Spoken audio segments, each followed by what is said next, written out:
vertical garden was relatively inexpensive as compared to what we are now faced with paying today, right? If I had my choice, I would have replaced my garden bed that actually was breaking down.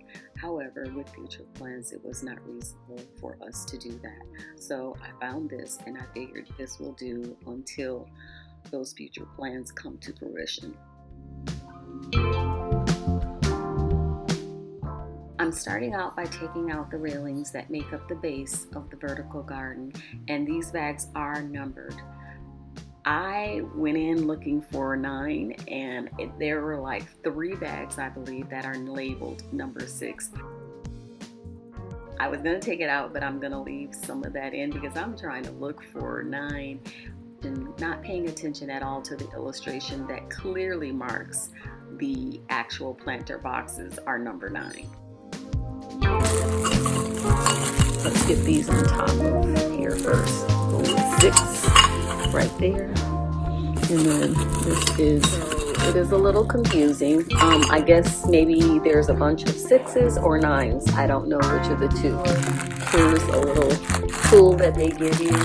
Must be that this will be that screws in here. I'm going to put that to the side.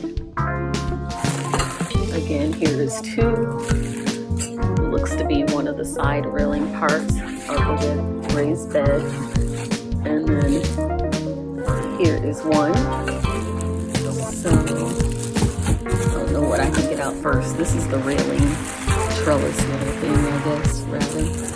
Let me go ahead and get the boxes out. Now in the reviews, there were a couple that stated their boxes were busted. And then one stated it was a small crack, but it wasn't in an area that they couldn't use it. But there are the 4 little rectangular boxes. It does feel like if you're in extreme cold weather and you were to drop it like I just did a little bit there, even only a matter of a couple inches off the ground, you may run the risk of that. If I'm being honest, these little trays to the planter boxes, they really do feel like dollar store quality. You get what you pay for, but I was unwilling to pay those exorbitant prices for a garden towel. I don't know that I really will make use of the trellis parts, but this is actually number 8.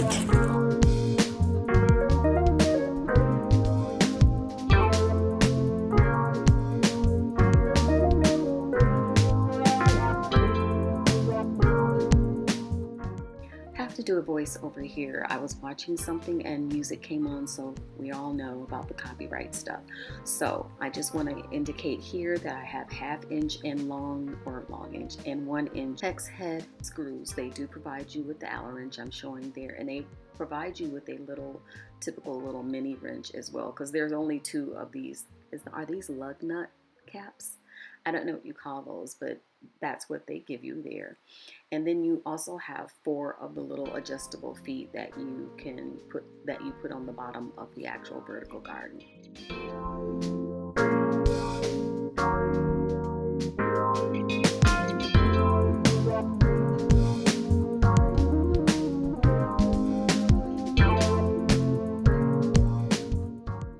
For each pole, you're going to have a male pole in the middle of sorts that will fit inside of the exterior poles. They make it pretty straightforward.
let's get to these darn number 6 bars. These are the bars that actually hold the planter boxes in place, along with number 5 being in the middle. So it was a series of 6 of these that I had to install after assembling the end rail pieces to the actual whole planter box. And there you have it. As you can see, once those bars are installed, you then can slip or insert the planter boxes in place, which is what number, you guys? Drum roll, brrr, number 9. It's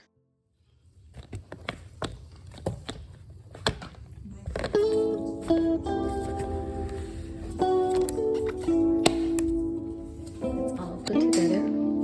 So these rungs right here is where the planter boxes will rest, and the trays actually snap in place. Be careful not to be overly aggressive with it. Again, you hear this?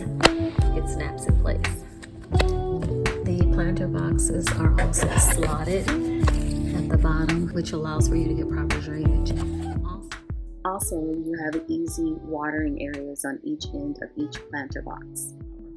However, if you do plan to keep it outdoors, you might consider sealing it so that you don't begin to get rust. The planter boxes, like I said, in my point of view, they're like the quality of dollar store.